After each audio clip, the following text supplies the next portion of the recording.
खरं तर आम्ही दुपारीच जेव्हा याच्या बाबतीमध्ये अमेंडमेंट आणली तेव्हा आम्ही त्याचं स्वागत केलं आणि त्यांचं हे केलं, आभारी व्यक्त केलं आणि काळानुरूप या सगळ्या गोष्टी आवश्यक आहेत आणि आपण त्या सक्षमपणे आपल्या नेतृत्वाखाली होत आहेत ह्याचा आम्हाला सगळ्यांना आनंदच आहे.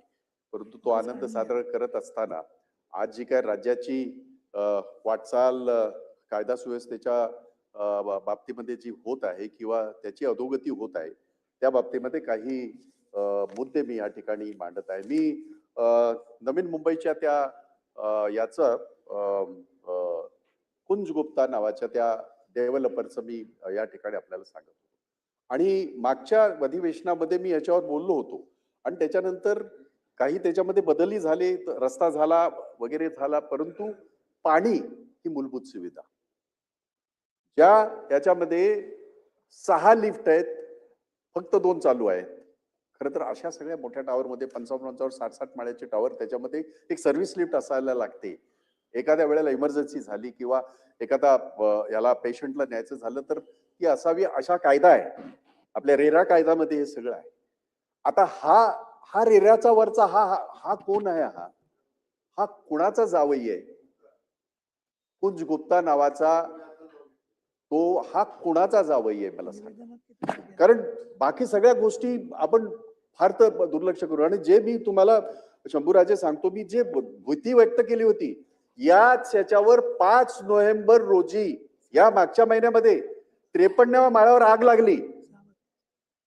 53व्या माळ्यावर आग लागली. सुदैवाने ते कुटुंब त्या घरात नव्हतं, खाक झालं जळून सगळं. वरपर्यंत जायला याच्याकडे शिडीच नाहीये. फायर ब्रिगेडकडे 53 माळ्यावर जायला शिडीच नाहीये आणि म्हणजे ते सगळं घर खाक झाल्याच्या नंतर ते शांत झालं. बरं, जे लोक त्या लिफ्ट वर गेले ते अडकले. पोलीस असतील किंवा यंत्रणा ज्या असतील ज्या तिथे सिडकोच्या किंवा महानगरपालिकेच्या, तेही अडकले. मी स्वतः त्या ठिकाणी जेव्हा व्हिजिट केलं आणि ते तिथलं चित्र जे पाहिलं, इतकं दुर्दैवी आणि इतकं हृदयद्रावक होतं. आपण बाकीच्या सगळ्या गोष्टी करू, एकमेकावर टीका करू, काय कामाच्या बाबतीमध्ये त्याच्यातले काय लूप होल्स असतील आपण करू, पण हे काय? हा इतका माजलेला माजोरी माणूस नाही, ह्याच्यापेक्षा जास्त पोलीस माजलेले आहेत. आता एवढं सगळं होऊन साधा FIR त्या माणसाने घेतलेला नाही आजपर्यंत. आज ताकद मी आता आज बोलायचं होतं म्हणून मी दुपारी चौकशी केली. कारण मी मध्यंतरी जेव्हा मी तिकडे व्हिजिट केलं होतं तर मी म्हटलं मी मोर्चा काढेन आपल्या याच्यामध्ये, जसा म्हटलं त्या निमित्ताने तरी हा माणूस त्यांचा तो FIR गेले त्या हरामखोरावर आणि निदान त्याच्यावर कारवाई नाही झाली. आतापर्यंत या मितीपर्यंत त्याच्यावर FIR झालेला नाही. माझी आपल्याला विनंती आहे मुख्यमंत्री साहेब, आपण आता नेहमीच बाजूला असतात कानामध्ये हे हे याच्यासाठी सुद्धा महत्वाचं आहे की काळ इतका भयानक सोकावत चाललाय. आपण सगळे आटापिटा करत आहात. आपण सगळे, मी सगळे म्हणजे त्याच्यामध्ये सगळे पॉलिटिकल, सरकार इकडची तिकडची झाली. आपण हे सगळं कशाला करतो? या नागरिकांना दिलासा मिळावा, नागरिकांना न्याय मिळावा. आणि एक पोलीस इन्स्पेक्टर तिथला खारघर मधला, तो घटना घडते 5 नोव्हेंबरला, आजपर्यंत साधा FIR सुद्धा ह्या बिल्डरवर त्यांनी घेतलेला नाही. कुठे नेऊन ठेवलाय आमचा महाराष्ट्र? कुठे नेऊन ठेवलाय आम्हाला हा सगळा हा प्रकार? आणि त्याची दादागिरी इतकी, मी ज्या वेळेला सांगितलं तिथल्या लोकांना की आपण मोर्चा काढू आणि आपण या बाबतीमध्ये दाद मागू, त्याने त्याची हिंमत एवढी की असे 1760 मोर्चे आम्ही पाहिलेले आहेत. इतकी हिंमत कशी काय वाढते ह्या लोकांची? आणि म्हणून माझी ही स्पेसिफिक आपल्याला मुख्यमंत्री साहेब आपल्याला विनंती आहे, आजच तात्काळ आपल्या सूचना जर गेल्या आणि त्या बिल्डरवर FIR झाला तर कमीत कमी त्या 600 घर आहेत हो, त्या एका 2 टॉवर मध्ये 55 ते 60 माळ्याचे टॉवर आहेत, त्याच्यावर तो FIR त्याच्यावर दाखल झाला पाहिजे. बाकीच्यासाठी सगळे तिकडे त्याचं मटेरियल तिकडे टाकतो, भांडण करतो त्या पार्किंग मध्ये, अनेक सगळ्या गोष्टी आहेत.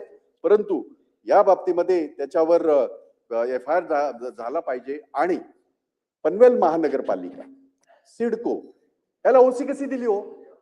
पाणी नाहीये.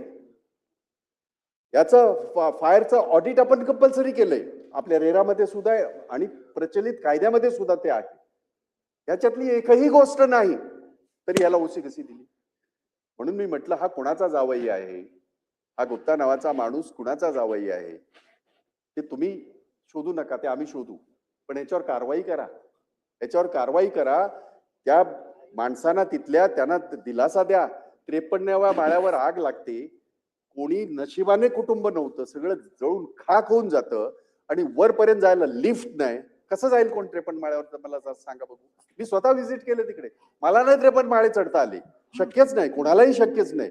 फिजिकली नोबडी कॅन अफोर्ड दिस. परंतु खालून जेव्हा आम्ही पाहिली सगळी आणि तिथे मी जेव्हा बैठक घेतली, तिथे मी सांगितलं की हा FIR झाला पाहिजे. मी मीडियाला सांगितलं, परंतु त्याने अजूनही FIR झाला नाही. म्हणून माझी विनंती राहील मुख्यमंत्र्यांना की आपण त्याच्यावर तात्काळ FIR, हा गुप्ता नावाचा जो बिल्डर आहे आणि त्या जो एवढा माजलेला आहे, खारघरमध्ये ही घटना खारघरची आहे. पनवेल महानगरपालिका आणि सिडको या दोघांनी, आता ह्या सगळ्या आपण स्थानिक स्वराज्य संस्था म्हणतो, एवढे मोठे महानगरपालिका आहे आणि म्हणजे काही साधी हे नाही. हल्लीकडे ग्रामपंचायत सुद्धा सक्षम झालेले आहेत, पण ही महानगरपालिका त्यांनी ओसी त्याला दिलीच कशी? त्याला पाण्याचं कनेक्शन अजून महानगरपालिकेचंच काम आहे, ते दायित्व तर महानगरपालिकेचं आहे.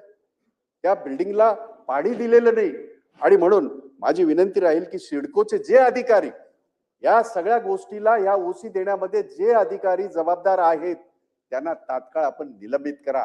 त्यांना एक मेसेज जाऊ द्या की गतिमान सरकार, याच्यामध्ये गती दाखवा जरा, याच्यामध्ये गती दाखवा, जेणेकरून हे माजलेले भुरटे जे आहेत, हे अधिकारी जे स्वतःला तुमच्यापेक्षा मोठे समजतात आहेत, आपण सरकार आहोत पण सरकार काय आमचं बिघडतं, ही त्यांची भाषा आहे, हे त्यांचे डायलॉग्स आहेत, ते मी या ठिकाणी सांगत आहे. आणि म्हणून कणा दाखवा, थोडासा कणा दाखवा आणि त्यांच्यावर कारवाई करा. आणि आमचं काय वैयक्तिक दुश्मनी असण्याचं कारण नाही, परंतु आज देशाचा नागरिक, राज्याचा नागरिक, त्या नवी मुंबईचा नागरिक जीव मुठीत घेऊन जर तो राहत असेल, कोट्यावधी रुपये देऊन, त्या फ्लॅटची किंमत, प्रत्येक फ्लॅटची किंमत 2-2, 2.5 कोटी आहे, एवढं देऊन जर त्याला पाणी सुद्धा मिळत नसेल आणि त्याला जीव मुठीत राहून जर राहावं लागत असेल, तर ही गोष्ट तितकीशी चांगली नाही, हे मला या ठिकाणी मुद्दाम सांगावंसं वाटेल.